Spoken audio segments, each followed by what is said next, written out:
Esse é o vídeo Minhas Experiências com Processo de Libertação. Se eu não me engano, é o vídeo 12. Eu ainda tenho que confirmar. Eu estava ali, eu lembrei de algo que aconteceu dentro da igreja. Nossa igreja era o Ministério Oliveira, ali dentro da Vila Aliança, na Curva do S. E o culto já tinha terminado. Ai, pastora, isso é perseguição religiosa. Não, nós estávamos dentro da nossa igreja, o culto já tinha terminado e entrou um povo do candomblé ou umbanda, não sei o certo, dentro da igreja, me procurando. Eu já estava, eu acho que eu já falei sobre isso diversas vezes, mas hoje veio na minha mente ali e eu gostaria de estar falando novamente sobre isso. Eu já estava, meu esposo, o João já estava na moto, o Júnior ia fechar, porque tem aquele negócio de as pessoas quererem falar com o pastor. Eu até entendo um pouco isso, mas temos que tomar muito cuidado, porque só Jesus salva, só Jesus cura, só Jesus liberta e só Jesus é dono da casa dele, ou seja, só ele tem a chave da Nova Jerusalém. Então, só ele é que pode deixar entrar. Pastor não tem como empurrar ovelhas para dentro da casa de Deus. Deus tem que ser amigo de Deus. Mas eu até entendo. Mas enfim, ele ia fechar a igreja. E quando eu fui subir na moto do meu esposo, ele falou assim: Ah, você viu fulana? Eu falei: Não. Ou ela passou aqui, ela estava perguntando por você, só que eu estava dentro da igreja pequena.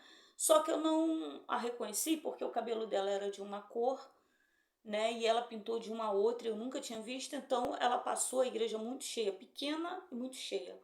Ela passou com um grupo de pessoas, eu não a vi. Então eu voltei, porque era uma conhecida minha da igreja, da qual eu sei que gosta de mim, então eu queria, independente de gostar ou não, né? Mas a gente não sai beijando escorpião, né? Vamos lá. Então é uma pessoa que eu fui fazia tempo, então eu entrei. Quando eu entrei, ela estava perguntando para o meu filho: a sua mãe é uma baixinha, assim, né? Tal, me diminuindo. Ai, meu Deus. Sua mãe é baixinha, aí eu fui brinquei com ela, né? Tava atrás dela e falei: sim, a mãe dele é uma baixinha. Ela me viu, me abraçou. Eu não sabia que ela estava andando em terreiros, ela era da igreja, congregamos juntos em outra igreja dentro da Vila Aliança. E ali conversando tal, alguém falou: vamos fazer uma oração. E foi automático, irmãos. E o que Deus me deu foi em algo durante isso. Oração. Entrou dentro da igreja. Oração manifestou. Todos manifestaram, mas cada um, obreiro, meu filho, eu, tal, é, orou alguém, então manifestou, botamos demônios de joelhos, né, para poder repreender. Mas uma jovem, é sobre essa jovem, né, que eu quero falar. Quando ela manifestou, o demônio, ele correu com ela para a rua, uma rua que já teve diversos acidentes, que a qual nós já abrimos a igreja, quem conhece ali a Curva do S, né, dentro da Vila Aliança. Então nós orávamos muito, porque ali é muito, quando pegava a curva, né, vinha na alta velocidade, era muito normal uma moto bater de frente com a moto, atropelar alguém, bater em frente carro. Então nós orávamos muito. Então o que o demônio fez? O demônio fez com que ela corresse e corresse em direção à porta da igreja, a calçadinha pequenininha, gente. A calçadinha, para jogar ela na pista. Eu não sei te explicar muito como funciona. São coisas de Deus. Eu só vou até onde Deus me mostra e Deus me mostra. E eu não sei como. Irmão, a minha mão se levantou e ergueu na ponta dela, numa velocidade tão grande. O meu dedo encostou no dedo dela. E quando o meu dedo encostou no dedo dela, o demônio já caiu ali. Aí o rapaz tentou ajudar. Eu falei: não, não bota a mão não. O outro, né, que já acho que já tinha orado, já tinha sido liberto, não sei quem orou ele, é dessa menina. Eu falei: não, não bota a mão não. E eu orei e ele nervoso, ele falou assim: não, nós temos ordens de não entrar aqui. Nós desobedecemos, ou seja, eles vieram acompanhando uma serva do Senhor que estava andando com eles, e quando ela falou, vamos ali, vou falar com a minha amiga Márcia, que não sei o que, a pastora Márcia e tal, eles vieram e entraram, mas eles tinham ordens de demônios de não entrar dentro da casa de Deus. Por quê? Porque só Jesus cura, salva, liberta, e Deus bota sim para correr. Lá em Marcos, capítulo, não lembro agora, acho que é Marcos capítulo 5, se eu não me engano, eu não sou um computador, fala que quando Jesus entra em Gadara, antes de Jesus entrar em Gadara, Jesus fala para os discípulos entrar no barco, porque eles precisam ir até a outra margem. Só que do meio da viagem, um vento muito forte se levanta, as ondas, começa a levantar as ondas muito forte, o vento batendo nas ondas, uma tempestade muito grande tentando afundar um barco no qual Jesus está deitado, e a palavra fala, repousando sua cabeça sobre uma almofada. E enquanto os discípulos lutavam contra aquele vento, contra aquela tempestade, com medo do seu barco afundar, um discípulo, ele fala assim, Jesus, acorda, o Senhor não se incomoda que venhamos a morrer, que venhamos a perecer. Perecer significa morrer, perecer significa sofrer. Eles estavam vendo e eles começaram a acordar Jesus. Jesus não estava dormindo, porque Jesus não dorme, né? Talvez em carne, né? Porque Jesus estava em carne, ele veio e sentiu todos, ele sentiu na pele o que é estar cansado, o que é estar com fome, o que é ser traído, o que é esbofeteado, a dor do prego na cruz, a dor dos espinhos que foram cravados numa coroa de deboche, porque aquela coroa era deboche em cima dele, né? Porque ele tem uma coroa de ouro, ele é um rei, então no deboche fizeram uma coroa de espinho para humilhar. Então Jesus na carne, ele estava, mas quem é que dorme enquanto o vento está tentando afundar seu barco? Quem é que dorme quando a tempestade está a ponto de destruir a sua família? Então Jesus estava ali esperando que eles tomassem uma atitude, e a atitude deles foram ir até Jesus. E Jesus se levanta e fala, homens de pequena fé. Por quê? Porque Jesus esperava que, uma vez que ele deu autoridade para repreender demônios, repreender doenças, que eles usassem da autoridade que Deus deu, que eles usassem. Deus estava falando assim, homens de pequena fé, sabe o que Deus estava falando? Eu estou com vocês, e uma vez que vocês estão comigo, eu já lhe dei, os meus dons estou compartilhando com vocês. Ou seja, o Deus Todo-Poderoso, Criador dos céus e da terra, compartilha um pouquinho, né? Porque não tem como a gente ter todo o dom de Deus. Só Deus é Deus. Ser humano nenhum pode se equiparar a Deus, anjo nenhum, demônio nenhum, né? Demônios são anjos que foram expulsos do céu pelo próprio Deus. Mas essa gotinha, essa coisa minúscula do dom, né? Essa gotinha de dom que Deus coloca em cada ser humano é uma autoridade muito grande contra o mal. Era isso que Deus estava falando. Se você anda comigo e eu ando contigo, nós temos um compromisso. Homens de pequena fé, eu já lhes dei autoridade. E eles não usam dessa autoridade nesse momento. Mas Jesus levanta e repreende o mar, repreende o vento, e eles perguntam, quem é esse homem? Quem é esse homem que até o vento e o mar lhe obedecem? Mas havia uma ordem. Deus tinha falado, entramos no barco e precisamos ir em Gadara.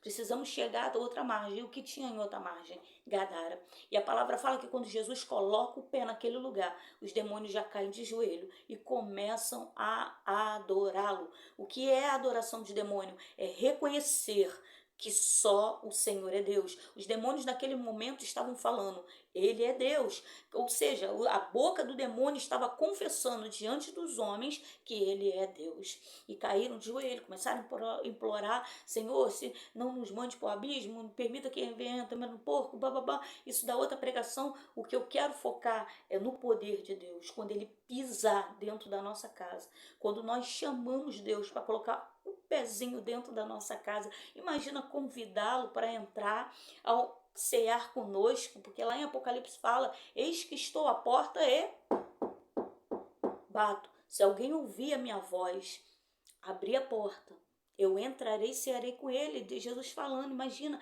aí Jesus coloca o pé na nossa casa, todos os demônios reconhecem que ele é Deus e tem que bater em retirada, tá?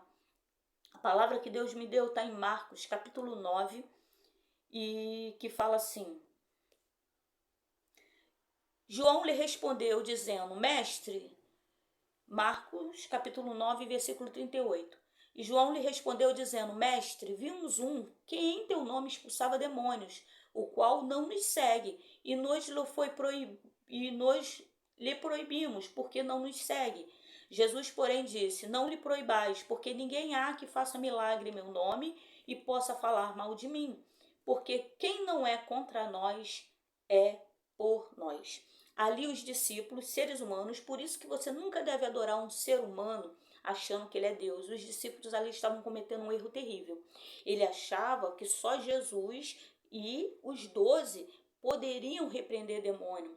Ou seja, Jesus veio, deu autoridade aos 12, só a gente pode fazer isso. Não, Jesus veio e ele estava compartilhando os dons. Jesus estava fazendo coisas que os discípulos não conseguiam acompanhar a dimensão, porque Jesus era Deus e a dimensão de Deus. Então, quando eles viram pessoas que não estavam acompanhando Jesus e estavam repreendendo demônio, Jesus ali explica para eles: olha, não dá para expulsar demônio e falar mal de mim.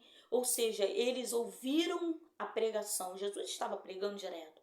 Eles ouviram a palavra de Deus e o seu coração começou a arder. Eu amo esse homem, eu quero seguir esse homem. Esse homem é um homem que eu admiro, cara, ele é incrível. E conforme esses pensamentos que são, na verdade, uma adoração, Jesus ali automaticamente começou a compartilhar dons. Jesus está falando para os 12, não dá para falar mal de mim e ter os meus dons. Não dá para falar mal de mim e não ter unção. Ou seja, se quem comigo não ajunta, espalha. A palavra que Deus está nos dando hoje, Deus quer nos dar autoridade. Deus já nos deu autoridade. Se eu aceitei Jesus, o que é aceitar Jesus? Aceitar que o que ele fala é certo. Aceitar Jesus como o único suficiente Salvador é estar cansado. Estar cansado, veja bem, foi isso que Deus me chamou. A minha mão, eu não sei explicar, eu só vi meu braço. Ela correu não, o demônio que estava dentro dela correu com ela para jogá-la na pista, porque o diabo veio para matar, roubar e destruir. Mas quando aquela menina entrou dentro da casa de Deus, aquele que veio para dar vida e vida em abundância, estendeu a minha mão, eu só vi meu dedinho, gente, foi incrível. Quanto mais eu falo de Deus, mais apaixonada eu fico. Foi só o dedinho, querido. Eu não sou melhor do que ninguém. Sou falha, sou igual a Elias, com as mesmas paixões, com as mesmas lutas contra a minha carne. Mas o dedinho encostou e aquela menina, o demônio já caiu. E eu expulsei, em nome de Jesus, aquele demônio. Infelizmente, eles voltaram para o terreiro para ser chamado de cavalos e continuar apanhando de Satanás. Tem muita gente rejeitando a vida e abraçando a morte, sem perceber que está faltando entendimento. O meu povo perece por falta de conhecimento. Jesus falou: quem comigo não ajunta, espalha. Eu deixo essa palavra hoje para você. Decide de que lado você quer ficar. Há quase uns 15 dias, mais ou menos, eu preguei na Betel. E Deus me trouxe a lembrança, uma visão que Deus me deu há 8 meses, um ano. Eu sou igual meu pai. Não tenho muita... Um ano para Deus é igual um dia é igual 1000 anos, né? Ele não tem tempo, não existe espaço, presente, futuro, passado. Eu sou assim, não sei explicar. Mas então, entre em torno de 8 meses, 9 meses, 10 meses, menos de um ano. Isso eu sei, menos de um ano. Eu tive uma visão. E a visão fala sobre o muro, que o muro caiu. Não existe mais muro. O muro é imaginário. Não, e nessa pregação, restaurando o altar, tem a parte 1 e o finalzinho a parte 2, porque eu não consegui emendar os vídeos. Você vai ver eu falando sobre essa visão. Esse muro que as pessoas ficam, eu sou de Deus, mas está fazendo as coisas do mundo, Deus derrubou. É um muro imaginário que o homem criou. Já ouviu falar? Pô, tá em cima do muro, não sabe o que é, né? Esse muro é uma criação imaginária do homem.